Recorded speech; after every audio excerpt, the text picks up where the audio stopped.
नमस्कार, स्वागत है आपका खबर उत्तराखंड में। मैं हूं आपके साथ विशाल पंडित। बुलेटिन की शुरुआत करेंगे, लेकिन उससे पहले नजर डालते हैं इस वक्त की सुर्खियों पर।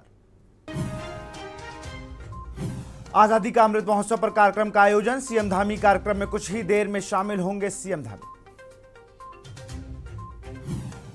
उत्तराखंड बीजेपी में बड़ा बदलाव। भाजपा ने नए प्रदेश अध्यक्ष बने महेंद्र बद। राष्ट्रीय अध्यक्ष जेपी नड्डा ने जारी किया आदेश।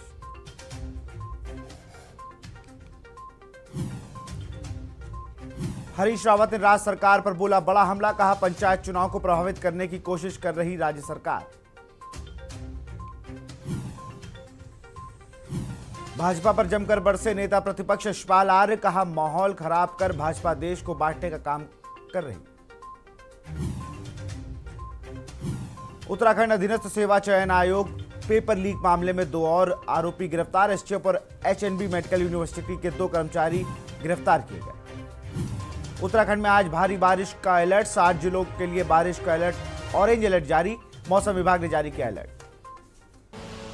आप देख रहे हैं के न्यूज, खबरों का सारथी। और सीधे आपको देहरादून ले चलते हैं, जहां पर पुष्कर सिंह धामी क्या कुछ कह रहे हैं, सुन लेते हैं। नाम वसुधैवम तुम कुटुंबकम, यानी कि ये छोटा है, ये बड़ा है, ये तेरा है, ये मेरा है, ये हमारी संस्कृति का हिस्सा नहीं है। हमारी संस्कृति कहती है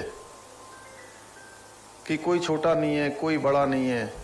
जिसका चरित्र उदार है उसके लिए तो सारा संसार अपना घर है।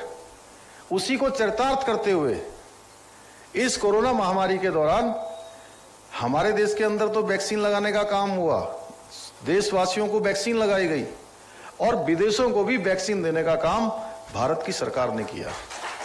और 20 करोड़ ऐसे समय में जब भारत के अंदर भी जरूरत थी, लेकिन उसके बावजूद भी भारत ने दुनिया के अनेकों देशों को 20 करोड़ से भी ज्यादा वैक्सीन देने का काम हुआ। भाइयों बहनों, लगातार देश आगे बढ़ रहा है। अभी अनेकों योजनाओं का नाम यहां से एमडी साहब हमारे ले रहे थे कि सौभाग्य योजना, दीनदयाल उपाध्याय ग्राम ज्योति योजना, आईपीडीएस योजना, ऐसे अनेकों योजनाओं में काम हुआ है। बिजली के क्षेत्र में हम लगातार बढ़ रहे हैं और इस क्षेत्र में हमें और काम करने की आवश्यकता है।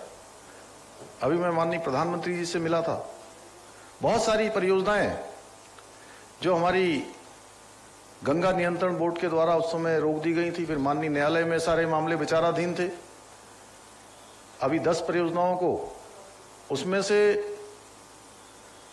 स्वीकृति मिली है और बहुत सारी योजनाएं अभी हम लोगों ने लगाई हैं। हम लोगों ने कहा है कि उत्तराखंड के अंदर जो हमारे सरल स्थान थे जहां पर योजनाएं लग सकती थी, उन योजनाओं पर रोक लग गई। अब हम कठिन रास्तों पर जाएंगे। उसके लिए भारत सरकार से हमने विशेष अनुदान की भी मांग की है। चूंकि राज्य हमारा ये ऊर्जा आधारित प्रदेश, जब हमारा राज्य बन रहा था उस समय उत्तराखंड को इसकी मूल अवधारणा में 2 चीजें थी कि ये ऊर्जा प्रदेश बनेगा, ये पर्यटन प्रदेश बनेगा। अब हमको उस दिशा में आगे बढ़ना है और 2025 जब हमारे राज्य का स्थापना दिवस मनाया जाएगा, उसके लिए आजकल हम लोग सभी विभागों को, अभी मैं सारे विभागाध्यक्षों के साथ बैठा था इस मीटिंग से, इस कार्यक्रम से पहले, उन तो यहां पर आप पुष्कर सिंह धामी को चुन रहे थे, जो उज्जवल भारत उज्जवल योजना के तहत कार्यक्रम को संबोधित कर रहे हो। सीधा आपको लखनऊ ले चलते हैं, जहां पर सीएम योगी आदित्यनाथ क्या कुछ कह रहे हैं, सुन लेते हैं।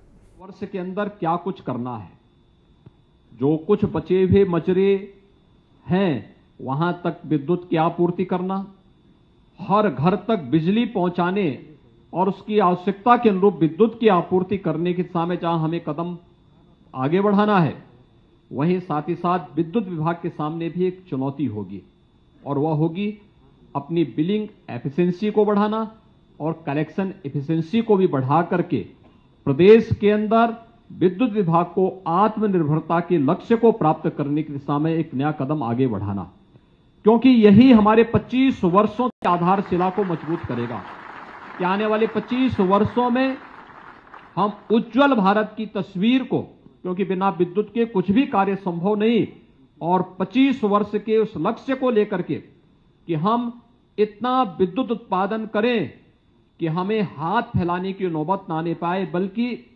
हम लोग उन सभी आवश्यकताओं के अनुरूप जिसमें आज आदरणीय प्रधानमंत्री जी के नेतृत्व में भारत दुनिया का नेतृत्व करता हुआ दिखाई दे रहा है, उस दिशा में हमें कदम आगे बढ़ाना है।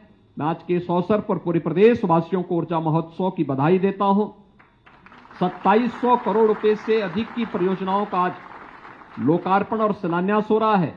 इसके लिए भी सभी संबंधित जनपद वासियों को हृदय से बधाई देता हूं और इस विश्वास के साथ कि पावर कॉर्पोरेशन राज्य की 25 करोड़ जनता की भावनाओं के अनुरूप प्रत्येक व्यक्ति को बिना भेदभाव की बिजली उपलब्ध कराएगा और राज्य सरकार इस दिशा में पूरी मजबूती के साथ इस लक्ष्य को प्राप्त करने के लिए जो आज आदरणीय प्रधानमंत्री जी लक्ष्य तय करेंगे, उस लक्ष्य को प्राप्त करने में हम सफल होंगे। आप सबके प्रति मेरी शुभकामनाएं।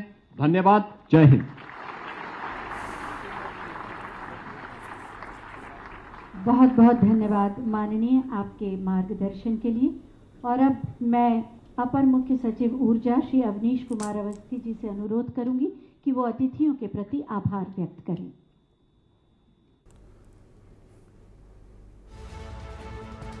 और इसी बीच खबर को तार लोक भवन में किया गया है उपकेंद्रों का शिलान्यास।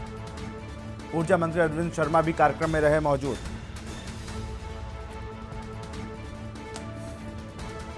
सीएम योगी ने किया नए बिजली उपकेंद्रों का लोकार्पण।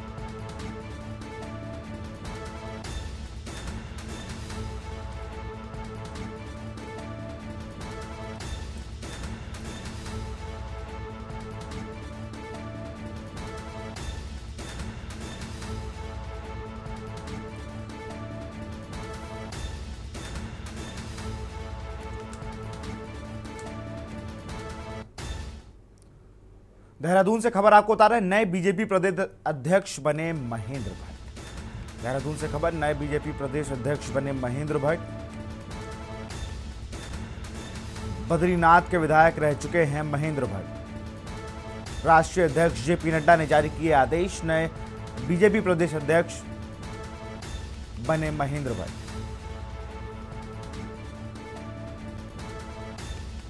नए बीजेपी प्रदेश अध्यक्ष बने महेंद्र भट्ट।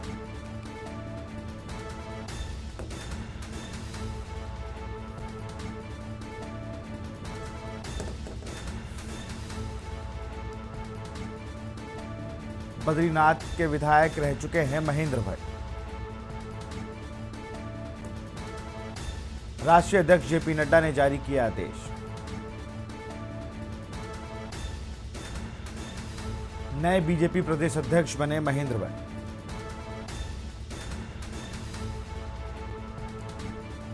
देहरादून से खबर, नए बीजेपी प्रदेश अध्यक्ष बने महेंद्र भट्ट।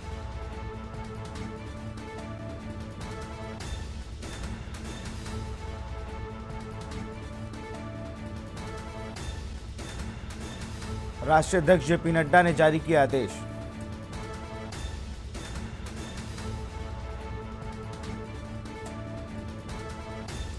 नए बीजेपी प्रदेश अध्यक्ष बने महेंद्र भट्ट।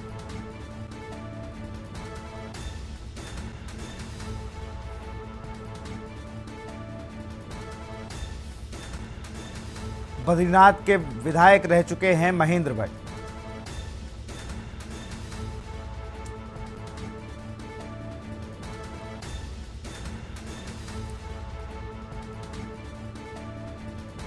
नए बीजेपी प्रदेश अध्यक्ष बने महेंद्र भट्ट।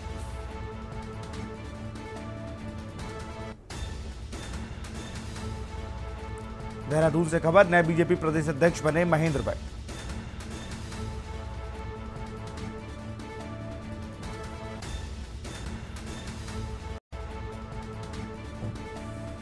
राष्ट्रीय अध्यक्ष जेपी नड्डा ने जारी किया आदेश,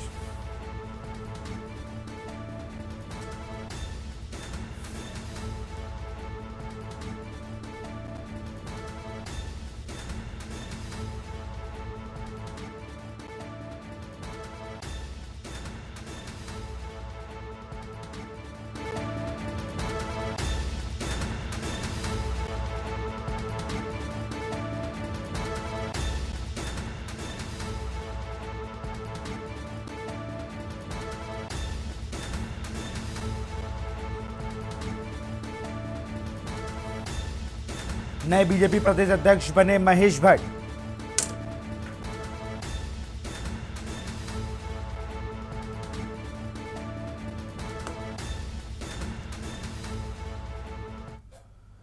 भाजपा के नए प्रदेश अध्यक्ष के रूप में कमान संभालने जा रहे महेंद्र प्रसाद भट्ट के परिजनों से ऋषिकेश में उनके घर जाकर हमारे संवाददाता वसंत कश्यप ने महेंद्र प्रसाद भट्ट के परिजनों से खास बातचीत की। आपको दिखाते हैं। बद्रीनाथ से चुनाव लड़ने के बाद आज महेंद्र प्रताप जी को एक बार फिर प्रदेश की कमान मिली है और आज हम उनके घर पहुंचे हैं ऋषिकेश में। उनकी धर्मपत्नी और उनका परिवार भी मौजूद है। उनसे जानते हैं कि किस तरह की खुशी और किस तरह का अनुभव है। आज हम लोग बहुत खुश हैं। भगवान बद्री विशाल के आशीर्वाद से आज हमें बहुत बड़ी उपलब्धि हुई है और राष्ट्रीय अध्यक्ष नड्डा जी का और पुष्कर धामी जी का, पूरे उत्तराखंड सरकार का बहुत बहुत आभार है हम लोगों का कि आज उन लोगों ने विधायक जी को इतना समझा कि आज वो इस लायक हो गए और बहुत अच्छे से भारतीय जनता पार्टी का। हाल ही में उन्होंने चुनाव लड़ा, आखिरकार चुनाव में उन्हें पराजय मिली, उसके बाद पार्टी ने उनका मनोबल बढ़ाया, उसको लेकर के क्या करें? हम लोग हारने के बाद दुखी बहुत हुए, लेकिन हमने अपना वो मनोबल नहीं छोड़ा। हमको पूरा विश्वास था कि पार्टी विधायक जी को कुछ जरूर कुछ हम कुछ उससे नवाजेगी और आज सबसे बड़ा उत्तराखंड में सबसे बड़ा वो दे के आज बहुत बड़ा उपलब्धि प्राप्त की है। बहुत अच्छा लग रहा है आज के दिन, बट वही है, पापा को बहुत सारा कॉन्ग्रेचुलेशंस और सभी लोगों के लिए पापा मतलब बहुत ज़्यादा अच्छा काम करेंगे और आगे हर चीज़ सबको साथ लेके चलते हैं। उनके अंदर सबसे अच्छी बात है कि वो बहुत यूनिटी से चलते हैं और इम्पॉर्टेंटली वो अपने प्रोफेशन को बहुत ज़्यादा प्रायोरिटी मानते हैं। इवन हम भी सेकेंडरी हैं उनके लिए हर चीज़ में। तो हाँ, सब कुछ अच्छा ही होगा आई नो, और हम लोग बहुत ज़्यादा खुश हैं। लाइक दादाजी भी आज बहुत ज़्यादा खुश है, तो फिर अच्छा लग रहा है मुझे तो बहुत। देखिए, सबसे पहले पिता और माता के लिए बहुत गर्व की बात होती है जब एक पुत्र अपनी उपलब्धि के साथ आगे बढ़ता है। तो पिता भी यहाँ पर मौजूद हैं, उनसे भी जान लेते हैं कि पुत्र के लिए एक बड़ी कामयाबी प्रदेश अध्यक्ष के रूप में चुना गया। और मुझे तो बहुत बहुत हर्ष है इस चीज़ का। मुझे ये उम्मीद भी नहीं थी कि ये यहाँ पहुँचेगा और भगवान की कृपा से यहाँ पहुँच गया, तो बहुत हर्ष हो रहा है। और इसी प्रकार से भगवान मेरा आशीर्वाद है उसको कि और दिन को दिन की प्रगति हो और इसी प्रकार वो हमारा भी नाम उज्जवल करे। मैं यही चाहती हूँ। बस आगे के कार्य के लिए क्या कुछ कहना चाहेंगे? आगे के ये है कि उसको जैसे जैसे पोस्ट और उन्होंने दी है तो इसे भी ऐसा ही अच्छा काम करना चाहिए यहाँ पर, और जहाँ से इसका नाम ख्यात हो, काफ़ी कोश हो, यही मेरी उम्मीद है। बस देखिए, ये हर माँ बाप की उम्मीद रहती है कि पुत्र हमेशा आगे बढ़े और इसी मनोकामना के साथ पिता ने भी एक बार फिर से आशीर्वाद दिया है और पूरा परिवार यहाँ पर काफ़ी प्रसन्न नजर आ रहा है। ऋषिकेश के न्यूज़ इंडिया के लिए वसंत कश्यप।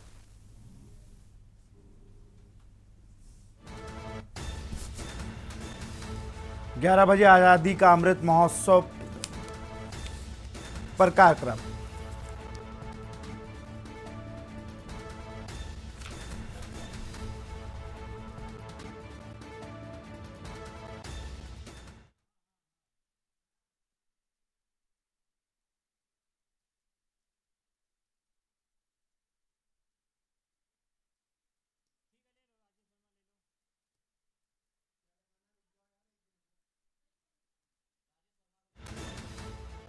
पर हमारे साथ हमारे ब्यूरो चीफ जो नए बीजेपी प्रदेश अध्यक्ष नियुक्त हुए हैं, इसी खबर पर राजेश वर्मा ब्यूरो चीफ हमारे साथ जुड़ चुके हैं। राजेश जी, बड़ा फैसला किया गया, महेंद्र प्रसाद भट्ट को चुन के एक कार्यकर्ता को फिर से बीजेपी ने प्रदेश अध्यक्ष बनाया है।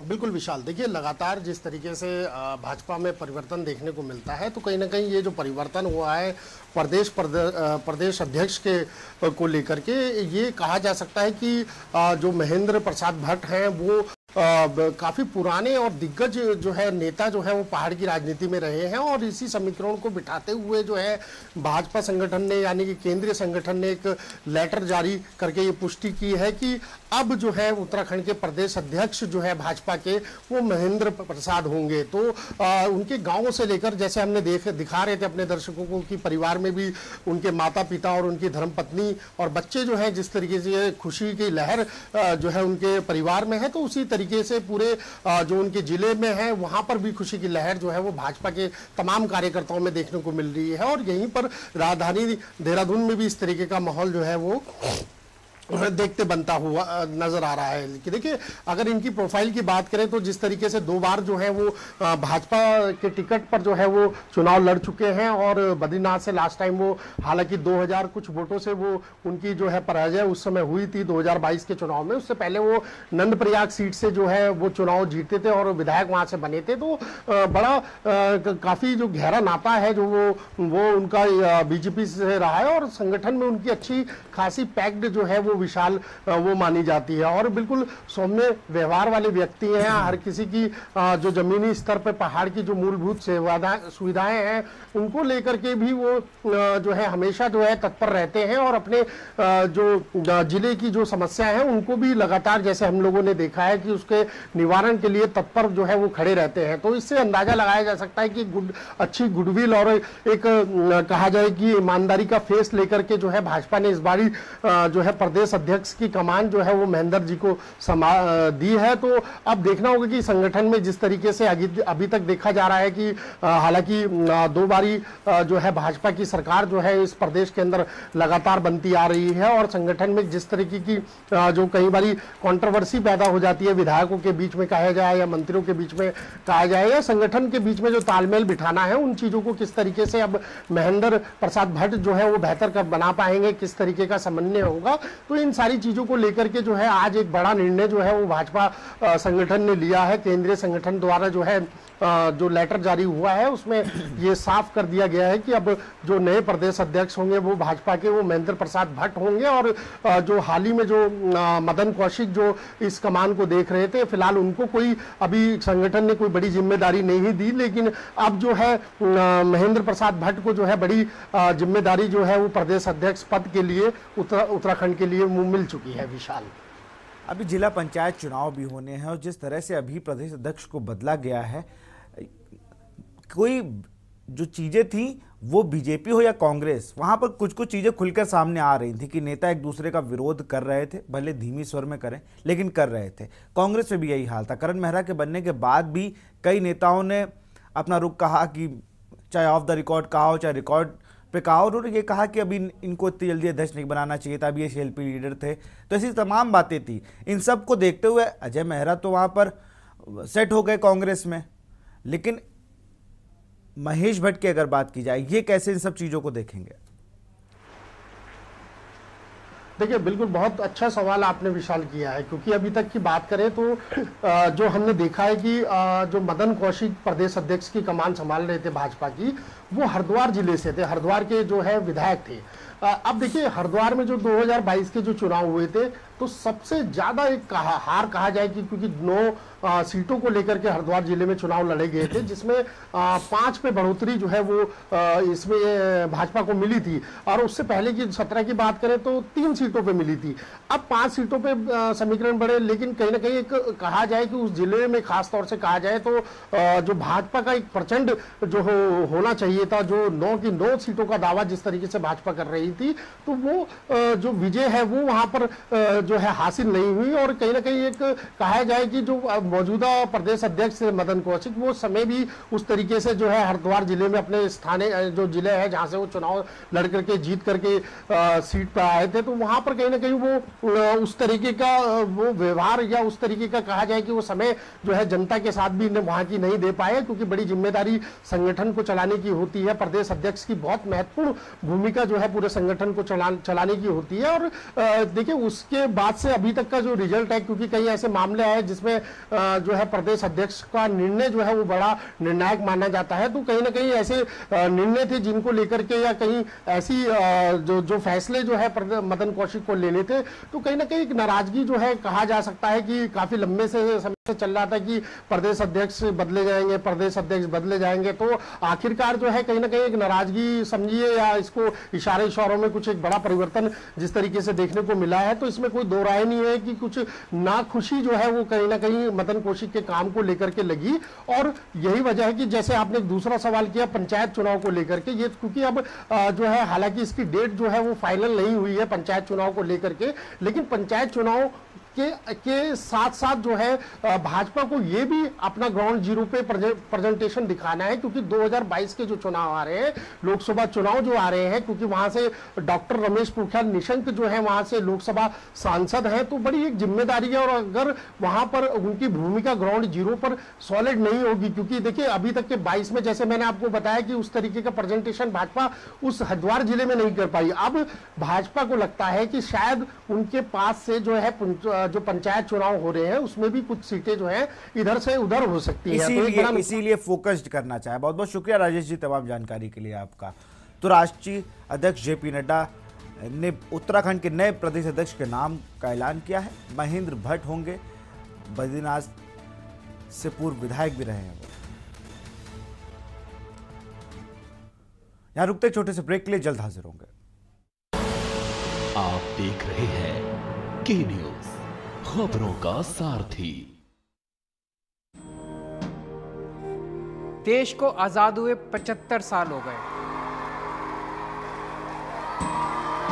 आज हमारे बच्चों की आंखों में एक सपना है, भारत को दुनिया का सर्वश्रेष्ठ राष्ट्र बनाना है। आजादी की 75वीं सालगिरह पर दिल्ली के बच्चे एक नया रिकॉर्ड बनाने जा रहे हैं। 4 अगस्त को दिल्ली के बच्चे बनाएंगे दुनिया का सबसे बड़ा तिरंगा।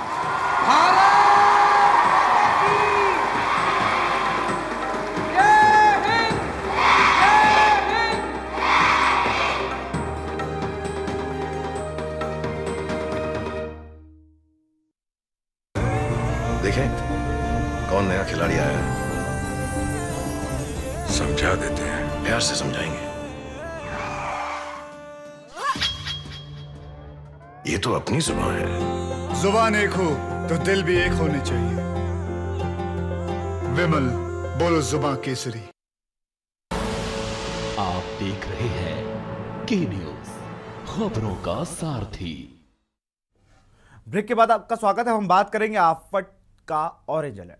उत्तराखंड में आज भारी बारिश का अलर्ट है। 7 जिलों के लिए भारी बारिश का ऑरेंज अलर्ट जारी है। मौसम विभाग की ओर से जारी हुआ यह अलर्ट। देहरादून, टिहरी, पौड़ी में हो सकती है भारी बारिश। उत्तराखंड में आज भी भारी बारिश का अलर्ट। 7 जिलों के लिए बारिश का ऑरेंज अलर्ट जारी।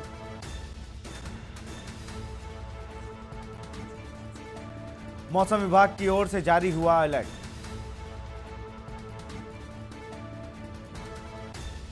देहरादून, टिहरी, पौड़ी में हो सकती है भारी बारिश।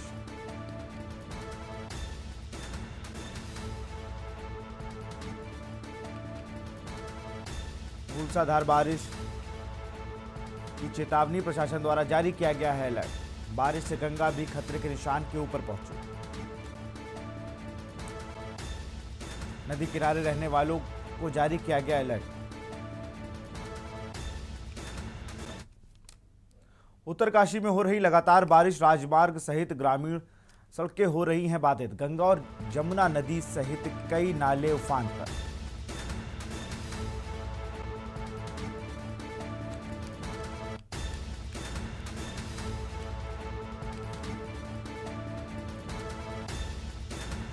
गंगा और यमुना नदी सहित कई नाले उफान पर।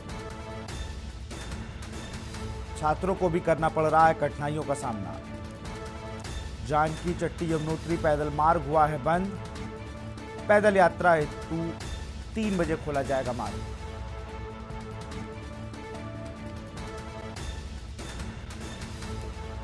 पैदल यातायात हेतु 3 बजे शुरू होगा मार्ग। उत्तरकाशी में भी हो रही है लगातार बारिश। इसी खबर पर अधिक जानकारी के साथ हमारे साथ राम गोपाल संवाददाता लश्कर से जुड़े हुए हैं और बसंत कश्यप संवाददाता ऋषिकेश से जुड़े हुए हैं।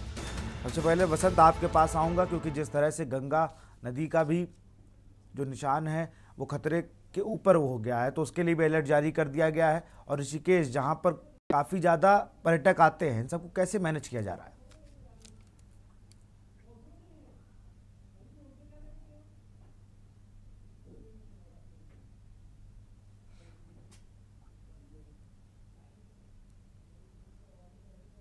वसंत जी, अपने फोन को अनम्यूट कर लीजिए।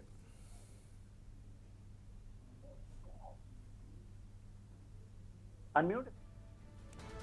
जी वसंत जी, आपकी आवाज आ रही है?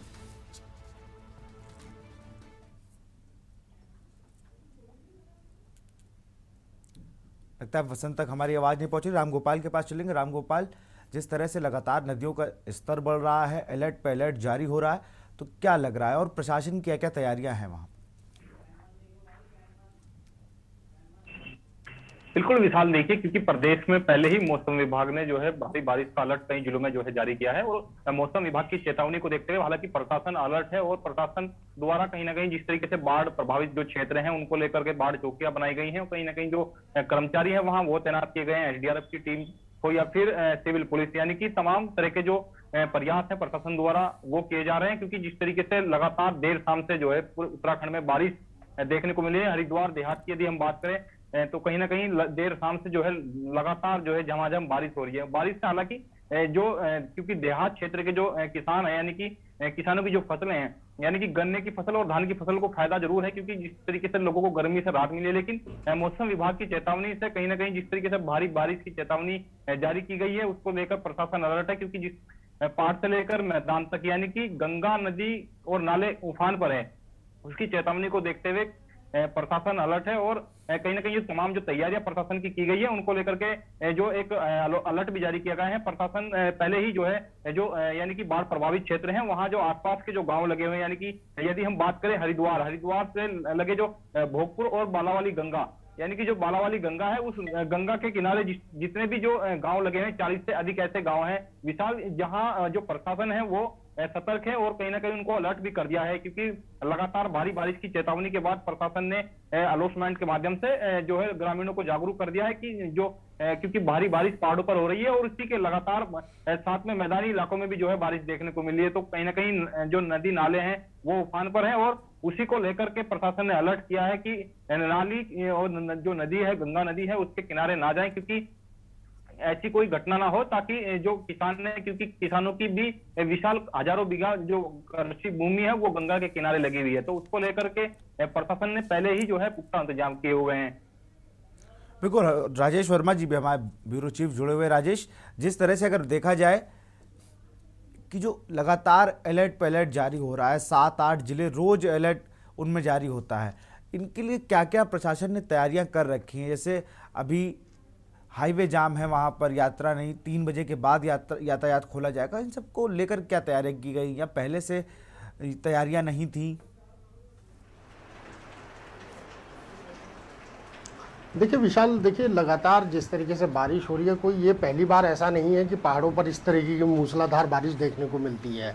और वहीं मौसम जो है लगातार अपनी एडवाइजरी जो है हर 24 घंटे बाद जो है वो जारी कर रहा है कि किन किन जिलों में भारी और अति भारी बारिश जो है वो हो सकती है। तो अभी जो रिसेंटली जो है अभी जो मौसम विभाग ने एडवाइजरी जारी की है, मौसम विभाग ने सचेत किया है कि 7 जिलों को लेकर के भारी से अति भारी बारिश जो है वो हो सकती है और देहरादून सहित तमाम ऐसे जिले हैं जिनमें भारी बारिश देखने को मिल सकती है। इसके साथ साथ जो मैदानी क्षेत्र है वहां पर बाढ़ की स्थिति भी उत्पन्न हो सकती है। तो ये एक बड़े जो पॉइंट्स हैं, ये बड़े महत्वपूर्ण पॉइंट्स हैं, क्योंकि लगातार जिस तरीके से हम देख रहे हैं कि कल शाम से ही जो है लगातार बारिश जो है वो उत्तराखंड के तमाम जिलों में हो रही है और अभी भी हम राजधानी देहरादून में हैं और अभी मैं आपको एक एग्जाम्पल, एक छोटा सा नज़ारा मैं दिखा देता हूं कि अभी भी बारिश जो है वो इस समय लगातार जारी है, बारिश का सिलसिला लगातार जारी है। देर रात से जो है झमाझम बारिश जो है वो लगातार देखने को मिल रही है। तमाम जो पर्वतीय क्षेत्र है, क्योंकि देखिए रास्ते भी बाधित हुए हैं, कम से कम 200 से 250 सड़कें ऐसी हैं जो एक दूसरे जो कनेक्टिविटी को जो है जोड़ती है, पहाड़ की कनेक्टिविटी को दुरुस्त रखती है, तो वो सड़कें भी जो है वो बाधित है। और लगातार जैसे मौसम ने एक बार फिर दोबारा एडवाइजरी जारी कर दी है कि अगले जो है 3 से 4 दिन जो है भारी से अति भारी बारिश जो है वो 7 जिलों में देखने को मिल सकती है। तो देखिए सचेत रहने की आवश्यकता है, क्योंकि लगातार हम देख रहे हैं कि मौसम कहीं ना कहीं बेईमान है और लगातार भूस्खलन की जो दिक्कतें हैं, भूस्खलन की जो समस्या है वो पहाड़ के वन क्षेत्रों में देखने को मिल रही है। अभी हमने हाल ही में कल देखा होगा आपने कि हमने कर्णप्रयाग नेशनल हाईवे जो था वहां पर एक बड़ा चट्टान जो है वो खिसक गई और वहां से क्षतिग्रस्त होगी, रास्ता बाधित रहा, लेकिन हालांकि उसको दुरुस्त करने का काम जो है वो बीआरओ की टीम ने कर लिया। उसके बाद अब जो है नैनीताल में कल देर शाम जो है वहां पर भूस्खलन हुआ और एक कनेक्टिविटी जो है वहां पर बाधित हुई है, और इसके साथ साथ कई ऐसी कनेक्टिविटी हैं जो इस समय बाधित है प्रदेश के अंदर। और वहीं अब जो है अलर्ट जो है वो गंगा को लेकर के भी जारी हो चुका है, क्योंकि विशाल देखिए गंगा जो है, गंगा के साथ जो मिलने वाली नदियां हैं, अलकनंदा है, भागीरथी है, जो बद्रीनाथ केदारनाथ से निकलती हुई आती है और उनका संगम जो है देवप्रयाग में होता है और वहां से गंगा की उपलब्धि होती है। और गंगा इस समय जो है अब खतरे के निशान पर पहुंच चुकी है, क्योंकि अंदाजा लगा सकते हैं कि जिस तरीके से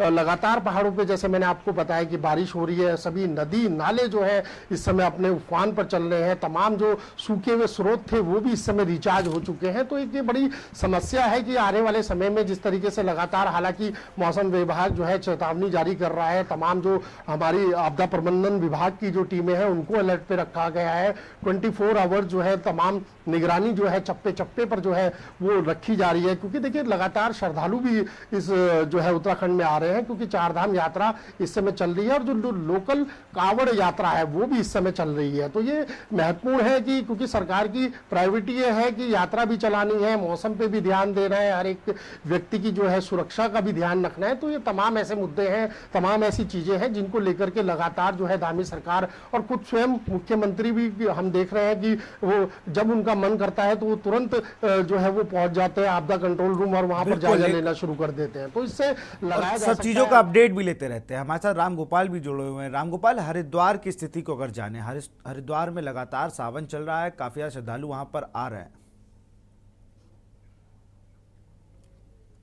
बिल्कुल विशाल, क्योंकि देखिए सावन का महीना है और इसमें जो दूर से श्रद्धालु यानी कि देश के कोने कोने से आया है, हालांकि अभी लोकल का जो कावड़िया है वो अभी भी जो है अपने जल लेकर के कहीं ना कहीं शिवालयों की ओर निकलता है। तो इसको लेकर भी प्रशासन, क्योंकि प्रशासन के ऊपर डबल जिम्मेदारी है, एक तो कावड़ और फिर कहीं ना कहीं मौसम को देखते हुए जिस तरीके से मौसम विभाग ने चेतावनी जारी की, अलर्ट जारी किया हुआ है, उसको लेकर के एसडीआरएफ की टीमों को अलर्ट करना, या फिर देहात क्षेत्र में जिस तरीके से घटनाएं सामने आती है, कहीं ऐसी घटनाएं हैं जिनको लेकर के प्रशासन सतर्क रहता है, क्योंकि आपदा जैसी स्थिति कहीं ना कहीं क्षेत्र में उत्पन्न हो जाए। तो उसको लेकर भी जो बाढ़ चौकियां हैं उनको अलर्ट रहने के जो है निर्देश दिए हुए हैं। साथ ही सिविल पुलिस की यदि बात करें, सिविल पुलिस के माध्यम से भी जो है विशाल क्षेत्र में जो गश्त किए जाते हैं, और साथ में यदि हम क्योंकि प्रशासन की बात करें तो प्रशासन भी कहीं ना कहीं उससे जरूर दिखाई दे रहा है, क्योंकि देर रात से लगातार बारिश हो रही है। अभी भी जो है मौसम जो है कहीं ना कहीं बारिश का बना हुआ है अभी भी लगातार, क्योंकि भारी बारिश अभी हरिद्वार और देहात क्षेत्र की यदि हम बात करें, क्योंकि इस बार विशाल पहली ऐसी बारिश हुई है कि जो झमाझम बारिश है, क्योंकि पहले ऐसी बारिश बिल्कुल बिना रुके बारिश हो रही है। और जितनी बार अलर्ट जारी किया जा रहा है उसके साथ ही साथ तैयारियां भी लगभग प्रशासन की ओर से उतनी दुरुस्ती से की जा रही है। बहुत बहुत शुक्रिया आप दोनों का हमसे जुड़ने के लिए। तो हम लोग बात कर रहे थे आफत का ऑरेंज अलर्ट। उत्तरकाशी में भी लगातार बारिश हो रही है और राजमार्ग सहित ग्रामीण सड़कें भी हो रही हैं बाधित। फिलहाल इस बुलेटिन में इतना ही। देख रहे हैं के न्यूज इंडिया। नमस्कार।